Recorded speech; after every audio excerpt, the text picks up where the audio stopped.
Darkness cannot drive out darkness. Only light can do that. Hate cannot drive out hate.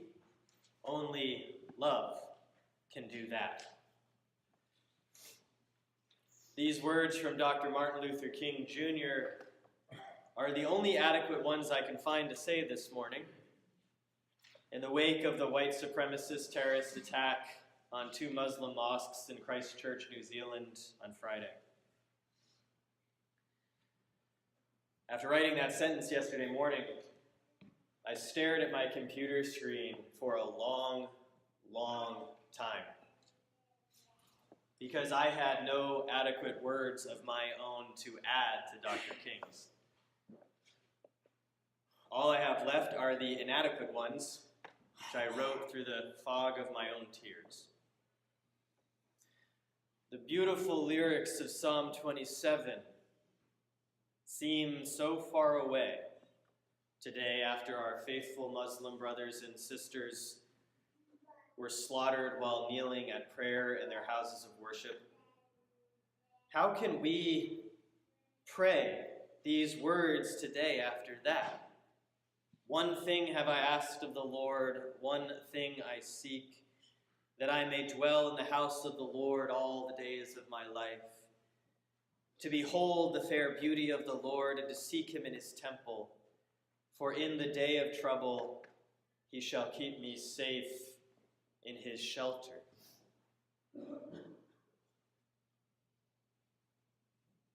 There is so much hate festering in our world right now that these days of trouble keep happening.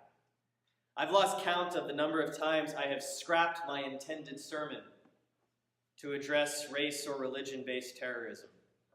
I've lost count of the number of times a house of worship has been targeted.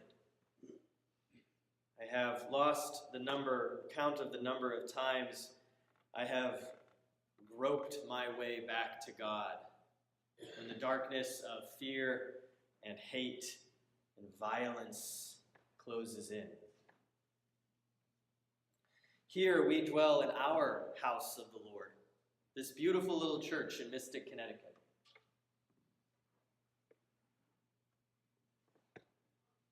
But after the horror of Friday in New Zealand, I see our house of the Lord differently.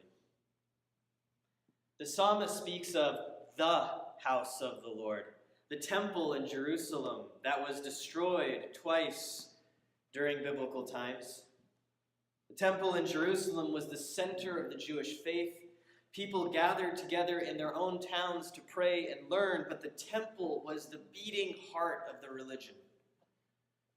That's why conquering armies destroyed it twice, to break the will of a people who would not be subdued in any other way.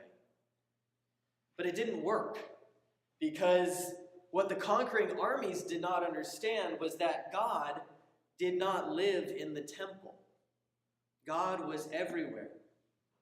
And the people of God continued to find God everywhere, no matter the horrors their enemies subjected them to. When the house of the Lord in Jerusalem was destroyed the second time by the Romans in the year 70, the people of God remained. They built new houses of worship, and different styles of worship appeared, different understandings of God, different ways of organizing, eventually distinct religions, but still united by the belief in one God and the practices of love, service, and charity.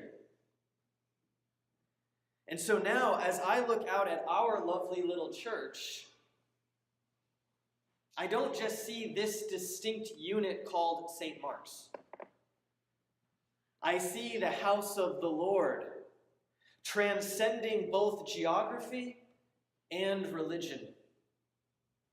I see the house of the Lord fusing every community of faith together into one great family of witness to God's light and love.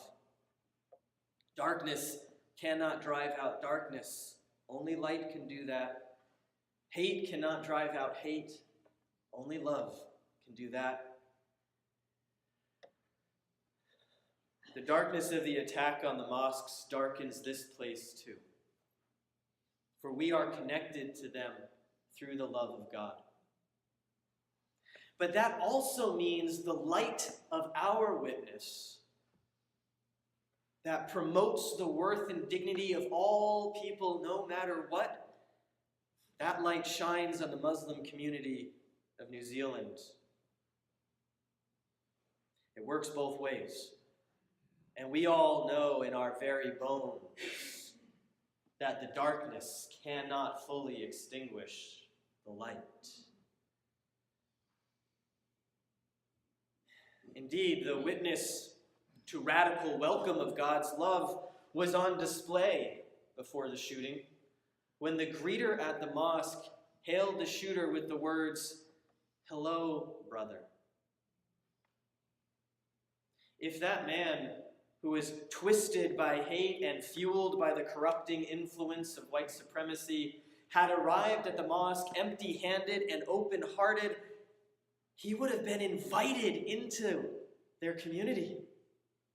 I have no doubt about that.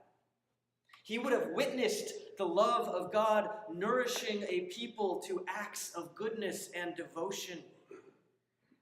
And maybe, just maybe, he would have allowed the peace and hope and love of God to renew his heart.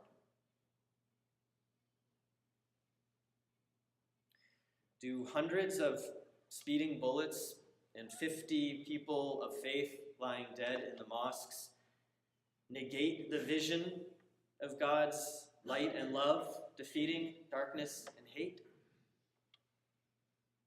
By no means. Not if people of faith continue to join God and join each other in promoting a vision of this world that is built not on fear of the other, not on violent tribalism, but a world built on the love of God that brings people together, celebrates their diversity, and works for justice and peace. The only way we can participate in this vision of the world is by keeping our hearts open to God's love, even when our hearts, and indeed God's heart, are in the midst of breaking. Jesus teaches us an image for such courageous hearts in this morning's gospel lesson. Jerusalem, Jerusalem, he says, the city that kills the prophets and stones those who are sent to it, how often have I desired to gather your children together as a hen gathers her brood under her wings, and you are not willing. Jesus' lament over Jerusalem includes this striking, even strange image of a chicken. A hen gathering her brood under her wings. Imagine what that looks like. The hen with her wings outstretched, not protecting her own heart, her own vitals, but keeping her babies safe.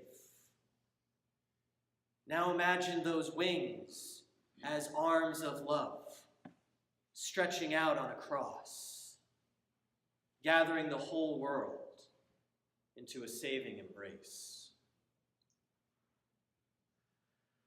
We can follow Jesus' image of the hen by reaching out our arms of love, not seeking to protect our hearts, but allowing ourselves to feel the sting of pain and grief in order to remain in solidarity with all hurting peoples, especially on this day, the Muslims of Christ Church. And by remaining in solidarity with other groups, we can disrupt the violent tribalism and the rampant hate that seeks to dominate the world. So remember the words of Dr. King. They come from his book, published in 1967, called Where Do We Go From Here? Chaos or Community? Make these words your mantra as we join God in spreading our arms of love to help heal this world's brokenness. Darkness cannot drive out darkness. Only light can do that. Hate cannot drive out hate. Only love. Only love. Only love can do that.